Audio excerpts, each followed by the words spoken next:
Hi friends, today we're going to make a candy cabin. It's so easy. First you just put the Jolly Ranchers into the Pampered Chef gingerbread house molds.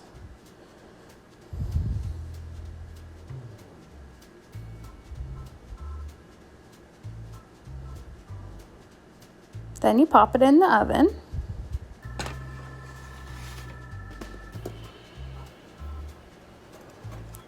And once everything's melted, you need to let them cool.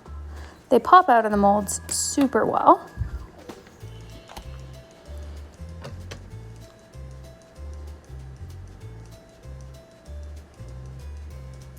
We used a glue gun to put ours together.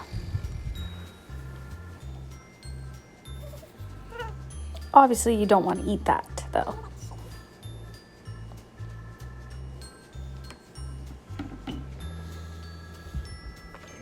Then you can put in a tea light or a flashlight inside and light it up.